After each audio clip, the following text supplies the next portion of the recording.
Right behind me is a monolith that is undeniably one of the hottest must-see places in Sri Lanka, Sigiriya. These are the ruins of an entire city built by a parricidal king, Kassapa, in the 5th century, also called the Lion Rock. At 180 meters in height, what is astounding about this UNESCO World Heritage Site is that it examples sophisticated urban planning, poetry and prose on probably the world's first graffiti wall, and large creative rock faces being used as canvases for the famed rock-painted frescoes.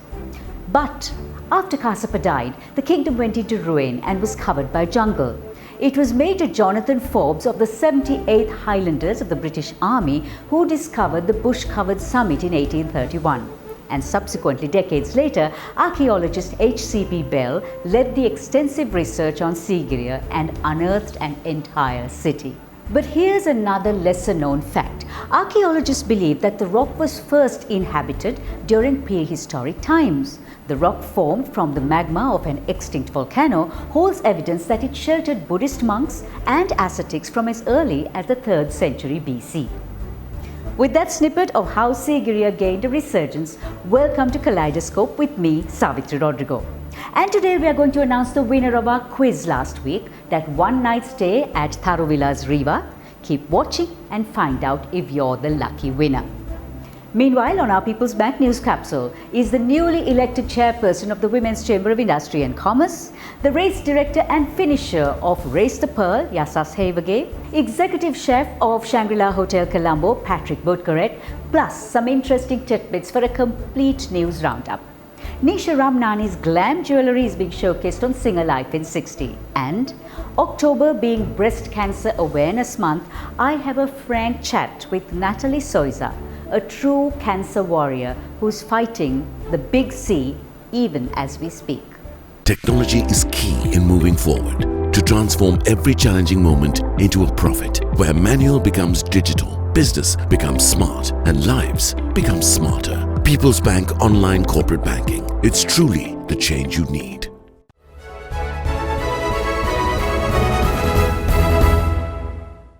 We begin our People's Bank News Capsule with a quick look at the COVID-19 situation, where the WHO says that roughly 1 in 10 people may have been infected with the virus, leaving the vast majority of the world's population vulnerable. Meanwhile, in Sri Lanka, we saw an unprecedented spike in community spread this week. We've topped the 4,250 mark in cases, although recorded fatalities remain minimal at 13.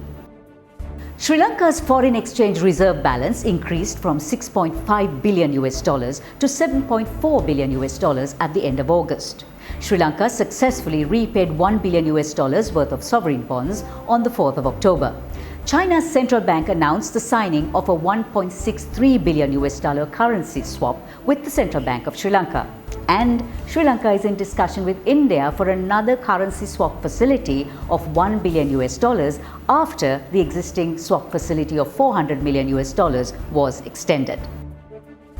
Sri Lanka is a regional trendsetter on gender equality on a number of fronts, including education and many social indicators. But only 35% of females make up our workforce. Sri Lankan women who are in the job market, they find that they are less likely than men to find a job, and the quality of employment also remains a key concern. But overcoming these odds, there are women trailblazers in our country. Entrepreneurs, businesswomen and professionals who have found their niche and are pushing the bar.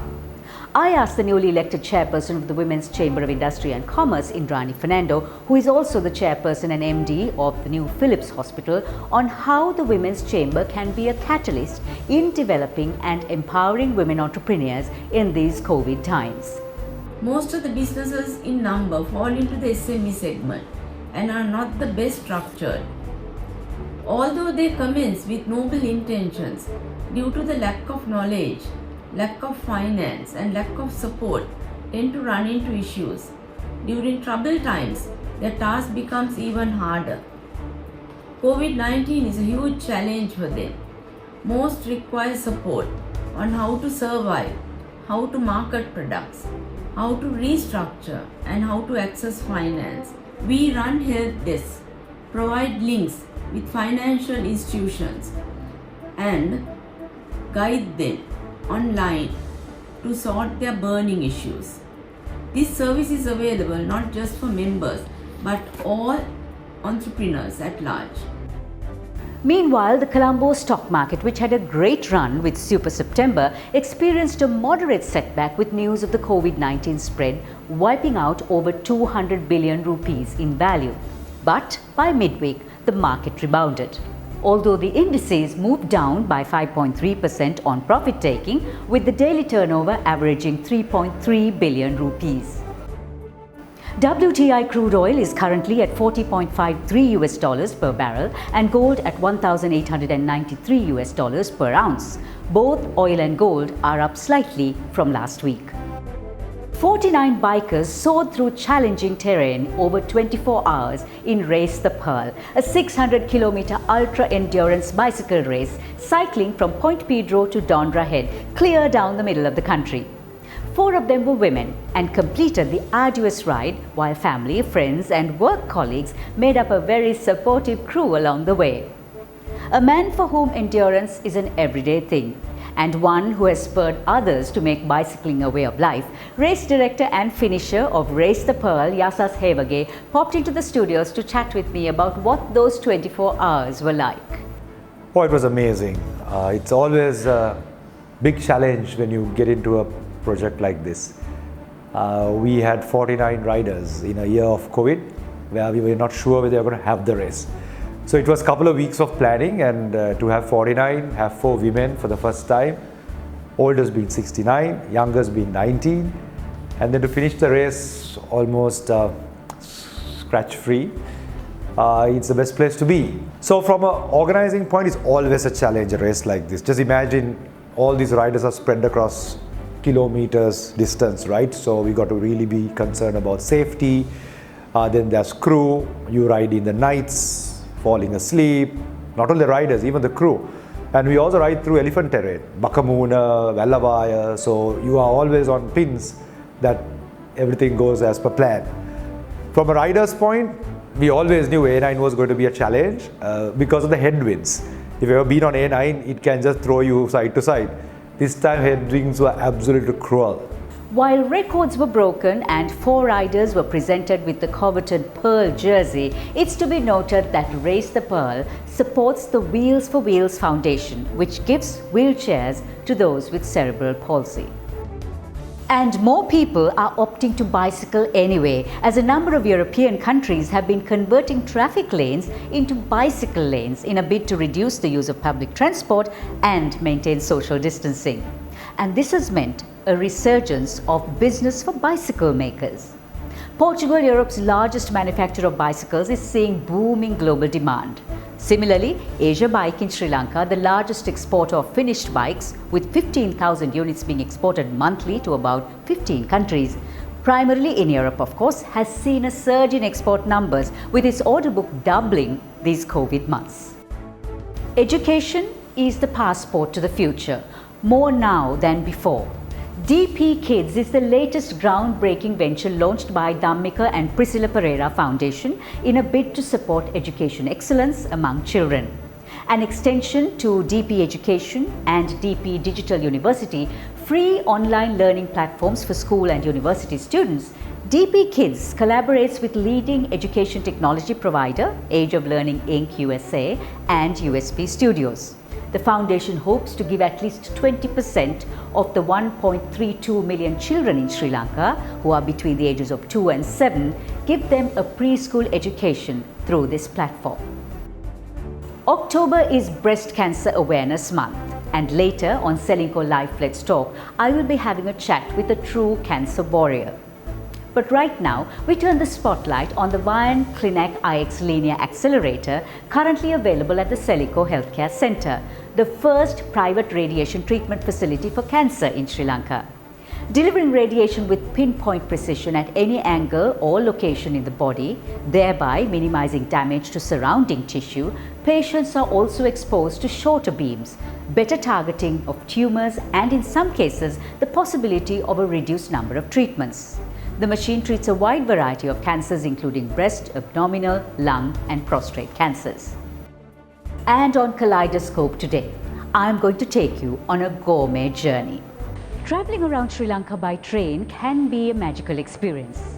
Now, what the Central at the Shangri-La has decided to do is to make that experience a reality simply by bringing a multi-stop, multi-cuisine train journey right here into the Shangri-La. So I'm at the Central now, on my way to meet Executive Chef Patrick, and he's going to tell me what is so special about the Central at Shangri-La. Basically, all those 9 show kitchens, what is so special about it? Well, one part is definitely the design. I think the designers have overdone themselves. And then definitely the 17 food stations where we create live food for each and every guest here. We try to keep it very international. We have a Japanese station where we make our own sushi, we make yakitoris, tempuras. Then we go over to Asia where we have a clay pot station. We have a lot of wok dishes, and definitely a must try is our Malaysian street food style chicken wings. Yeah, it's crazy. We make our own ice cream on the side. We have a liquid nitrogen machine where we create every day different kind of flavors of ice cream. This is all done in front of the guest. You will see a lot of smoke and it's nice and creamy. Variety of local food and Indian cuisine. We have a tandoor oven. We make special hoppers. We have a great hopper station where we have our own creations as well. We do our own petta tea, which you already have seen. Then on our western station, every day we're going to have a big carving. We do some fresh pasta, some nice barbecue, and our own pizza, which we are famous for. Those gorgeous pink dolphins and white dolphins, also known as Indo-Pacific humpback dolphins, have returned to the Pearl River Delta in Hong Kong, and all because of COVID-19. There has also been a 30% increase in their numbers due to the pause in ferry traffic during the pandemic. A 3-year-old girl got caught in a large kite and was launched into the air during a kite festival in Taiwan. It took some 30 seconds before the girl's nightmare ended and she was pulled back to the ground as the kite was brought back under control. Amazingly, she suffered only minor cuts. He is just 6 months and the youngest person to water ski. Rich Humphreys glided across Lake Powell in southern Utah, beating the world record by 23 days. I wonder how many parents would be confident enough to put their 6-month toddler into water skis. That's our People's Bank News Capsule this week. We'll be back with Natalie Soiza, who's battling stage 4 cancer, on Selingco Life. Let's talk. With Selingco Life Pension Saver, Sri Lanka's premier retirement plan, start planning for your retirement today. Selingco Life, a relationship for life.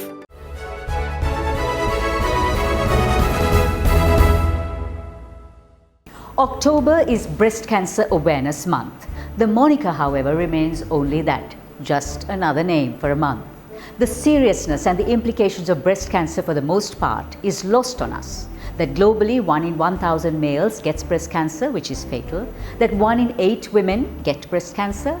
That most cancers are preventable with early detection, and that families looking after the patient can be profoundly strained, not just financially, but psychologically as well. On Selingco Life Let's Talk today is exhibiting artist, photographer and writer Natalie Soiza, who at the age of 40 was diagnosed with stage 4 metastatic breast cancer in May this year. She's already undergone various treatments, including chemotherapy at the Maharagama Cancer Hospital, and just yesterday, that was Thursday, this week, underwent surgery for a double mastectomy. A single parent with a little son, it was Natalie's network of friends who stepped in to look after her son whenever she underwent treatment or was too tired emotionally or physically. There is no support network otherwise for a mother, let alone a single mother, who has no family to lean on. The system itself is not geared for the increasing numbers walking through their doors daily. And the story of a woman fighting the big C is never seen or told. So being a photographer, Natalie decided to document the process, every stage of her fight, her treatment and her emotional journey. Whether it was her falling hair, her changing body, her seesawing emotional state, and her abject exhaustion. There were 3 reasons she did this. 1 was to let other women know what it's like. 2 was to encourage women and men to seek early detection. And 3, to let her son know that his mother's love for him was so strong, she would fight the big C for all she was worth. Natalie, you were diagnosed in May this year. How have you coped both physically and mentally? Coping is like a many-layered thing because there are so many changes that have happened to me, and I'm still coping, that's the term, because I'm still going through this process. You know, first you lose your hair, you lose your eyebrows, you lose your eyelashes, and if you have breast cancer that's advanced, like in my case, you're also losing your breasts, and that's a permanent loss. And for me, that has been a loss of identity. So coping is an everyday thing, and it doesn't happen the same way every day. But I have an end goal in mind. I'm a single mom, and wanting to raise my son and wanting to watch him grow up, that's the end goal. So I keep reminding myself of that, and that's been the strength of the coping. Yeah. So what is the support you got both from the system and from around you? Okay. Well, support is a two-way street, right? There is the support and the love that you're surrounded with, and in that sense I'm so grateful and privileged to be loved by the people who love me, because I have not wanted for anything. My son has not wanted for anything during this process. There has been somebody to hold my hand every time I have cried, and I have never felt alone, and that's amazing privilege, and I'm so grateful to have that system that I do. But there is another system, which is, you know, the healthcare system, and I'm very reluctant to use the word healthcare because I see very little room for care. Yes, we have access to free medical facilities, but everybody is overtaxed. Nurses are grumpy, doctors are snappy, and I don't even blame them. We are going through, in our country alone, there are at least 25,000 people diagnosed with cancer every year, and thousands of those are women. And when there's one hospital to care for 25,000 new patients annually, you can imagine how taxed the system is. So that's where I think we need much better government handles on healthcare, because there is no care, there is medical facilities, and there's no room for care. And long-term illnesses like cancer or HIV, or those things come with a lot of emotional baggage attached to it, and the care factor is so much more necessary, you know. So you worked with the government or the public sector healthcare system, which I put in inverted commas.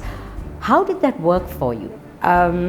It has worked in the sense that I've had access to all my medical needs, my chemotherapy, my surgery, my hospital stay. Those things get covered, and for that I'm really grateful, because not everybody can afford the millions it will cost to do this privately. And having this alternative has been really great. You're scheduled for a double mastectomy. Does that also cover reconstructive surgery for you? Not always, because that is a choice made by the surgeon. And usually I think that happens based on the age that you are. I don't think it's too much of a consideration for women in their 20s, for instance, which is also less frequent. We don't see as many women in their 20s as we see in their 40s and 50s and 60s having breast cancer. So it's not always an option. And I think, again, that's where we need to have more finances and have more resources available to women, because losing your breasts is like losing, it's not vanity, it's losing your identity. And as a mom, that means a lot more to me. And I think those things need to be considered in this healthcare chain that is not being considered at the moment. I mean, women, you know, our government and our government healthcare system tends to assume that women in their 50s, for instance, might not be having an active sex life or having, you know, any opportunities to require their breasts. So automatically women, you know, in the high age bracket automatically don't get considered for reconstruction, and unless you can afford to do so privately, you have to live without your breasts. At 40, I fall into this in-between bracket, so it's quite wishy-washy as to what's going to happen with me. But yes, my surgeon has refused reconstruction, and I have to look into alternate possibilities to do so. What's the single most lesson you learned through all this? We need to talk about the emotional side of long-term illnesses more. A lot of cancer survivors, and there are a lot of cancer survivors in the world, and in Sri Lanka as well, need to talk about their experience. But we also come from a very reticent, very shy culture where we don't want to talk about it. And once you're over this very harrowing process, it feels like I don't want to dig up that old wound. But what happens is, every time a new cancer patient is diagnosed, they are also left grappling in the dark of how to address all of these things. What is it like to lose your hair? What is it like to lose a breast? I think no one tells you that. They tell you you have to lose your breast. They tell you that your hair is going to fall out. but there's a huge emotional journey that someone diagnosed with cancer is going through, and I think because the system is already so overtaxed, it then falls on us as citizens or cancer survivors to let other people know how it feels so that they don't feel alone through the process. So I mean, that's something that as a photographer, I've decided to actually actively do this. I've been photographing and documenting my whole experience from my diagnosis through this whole process, because I want to let at least other people know, because a lot of women were diagnosed with breast cancer this year. A lot more women will get diagnosed with breast cancer next year. So I'm hoping that maybe providing these real stories of how I feel through this process, how difficult it has been to be a single mom in a country like Sri Lanka and go through this process, how wonderful it has been to have support, how terribly alone you feel through some of it, because unless someone else has gone through it, they're never going to know what that feels like.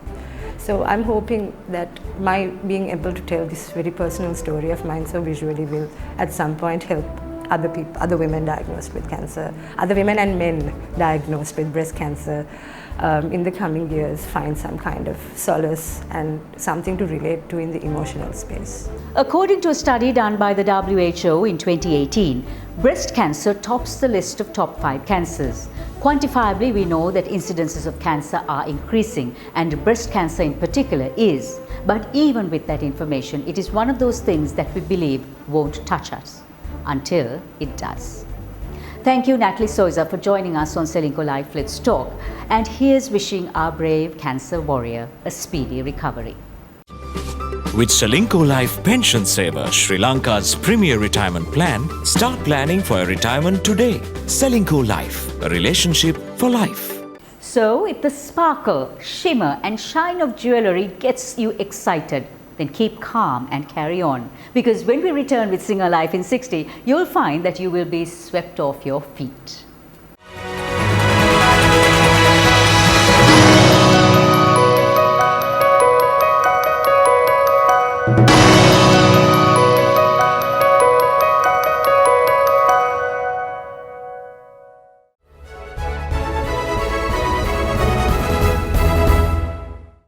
Designer Michael Kors considers accessories as the exclamation point of a woman's outfit. Looking at Ayana jewellery, masterpieces created by Nisha Ramnani, I think a few additional exclamation points are in order. Fascinated by the stones found in Sri Lanka, Nisha's designs reflect minute details of a wider canvas. Check it out here on Singer Life in 60. So basically my foray with jewellery was more of a stumble. When I moved to Sri Lanka, I was very enamored by all the gemstones, availability, the luster, the colors, and what started off as a pet project to make a few pieces for myself ended up being appreciated by family and friends, and those were basically the humble beginnings of my now 9-year-old business. So there are lots of people who have a lot of heirloom jewelry, a lot of pieces that they've inherited that they like, they want to keep, but they don't know, that necessarily doesn't match their style and things, so they bring it to us. I kind of disassemble the whole thing and come up with my own idea of where I can fit the particular stone, how I can keep the sort of heirloom piece and still make it a little bit more modern, a little bit more to my client's sort of taste. I am guilty of carrying a notepad or a notebook in my Mary Poppins bag wherever I go, and whenever I see anything when I'm traveling, whenever I see anything in my daily life that catches my eye or sort of keeps my attention, I jot it down, do a little doodle, and that sort of helps me whenever I'm coming up with new creations and things. So while diamonds may be a girl's best friend, look at what Nisha has done with those stones. I'm very happy having any one of those as my BFF. Thank you, Nisha, for adding sparkle to Singer Life in 60. We'll be back, and guess what? That moment when we find out who has won that one-night B&B stay at Riva by Tharu Vilas.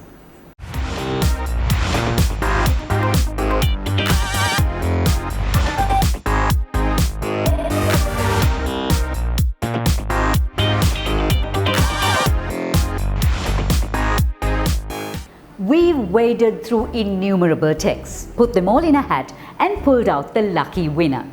Congratulations, Amangi Seniviratna. A one-night double occupancy with B&B in the sprawling 200-year-old mansion that has a unique touch that only Tharu can add. Enjoy and do send us some pictures. We would love to know how it goes.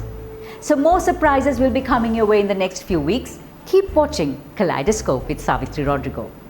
Any feedback, suggestions or stories you'd like to see are always welcome. Please email us on kaleidoscopeweekly1@gmail.com.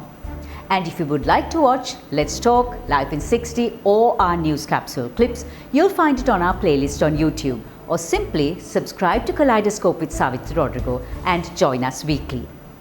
With the COVID-19 numbers rising, it is only right that we all remain sensible. Don't go to crowded places. Don't make unnecessary trips. Keep your mask on and wash your hands frequently. Hopefully, we can contain this. And as some of us can't help but feel a little overwhelmed with the COVID-19 situation, here's a Swedish proverb in your Kaleidoscope takeaway to hopefully make it better. Those who wish to sing always find a song.